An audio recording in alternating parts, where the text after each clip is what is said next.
బోగోలు మండలం కొండబిట్రుగుంటలో వెలసి ఉన్న శ్రీ ప్రసన్న వెంకటేశ్వర స్వామివారి కళ్యాణోత్సవం అంగరంగ వైభవంగా జరిగింది. ముందుగా దేవాలయం వద్ద నూతనంగా నిర్మించిన రథశాల కళ్యాణ మండపంను ఎమ్మెల్యే కావ్య కృష్ణారెడ్డి ఘనంగా ప్రారంభించారు. దేవాలయం నుండి స్వామివారిని అమ్మవారిని పల్లెకలో నూతనంగా ఏర్పాటు చేసిన కళ్యాణ మండపంలోకి తీసుకువచ్చారు.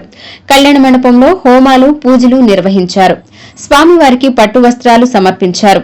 స్వామికి యజ్ఞోపవీత ధారణ, అమ్మవారికి కంకణ ధారణ, మాంగళ్య పూజ, తలంబ్రాలు వంటి కార్యక్రమాలు శాస్త్రోక్తంగా నిర్వహించారు. వేలాది మంది భక్తులు పాల్గొని కళ్యాణాన్ని వీక్షించి తీర్థ ప్రసాదాలను స్వీకరించారు. ఏర్పాటు చేసిన అన్నదానము వినియోగించుకున్నారు.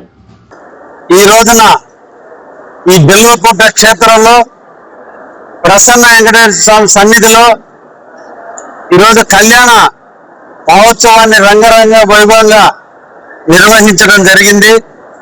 దీనికి ప్రధానమైనటువంటి వ్యక్తి మన పిట్టుకుంట వాస్తవ్యులు అమెరికాలో స్థిరపడి తన దాతృత్వాన్ని మన కావలి నియోజకవర్గానికి అందిస్తూ ఎడ్యుకేషన్ పరంగా కావచ్చు, దేవాలయాల పరంగా కావచ్చు కార్యక్రమాలు ఎన్నో చేస్తున్నటువంటి తరుణంలో కళ్యాణ మండపాన్ని మేమంతా డిజైన్ చేసినప్పుడు నేను కడతాను, ఈ అవకాశం నాకు ఇవ్వండి వారిని కోరిన మీదట ఈ రోజు ఈ కళ్యాణ మండపాన్ని వారు ఈరోజు రంగరంగ వైభవంగా ఈరోజు ప్రారంభించడం జరిగింది.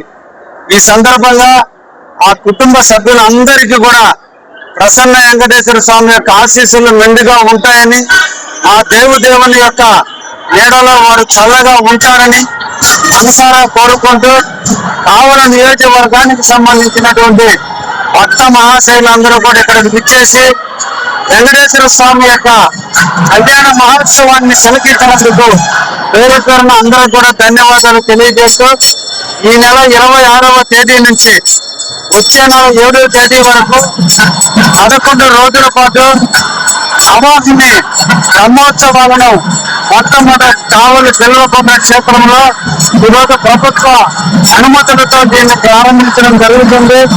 భక్తులందరూ కూడా విచ్చేసి తిరుమల దేవస్థానంలో ఏ విధి విధానాలను అమలు చేస్తున్నారో అదే విధి విధానాలతో 11 రోజుల పాటు కూడా బ్రహ్మోత్సవాలు నిర్వహించడం జరుగుతుందని ఈ సందర్భంగా భక్త కోటికి అందరికీ కూడా తెలియజేస్తూ ఈ బ్రహ్మోత్సవాల్లో అందరూ కూడా విరివిగా పాల్గొనాలని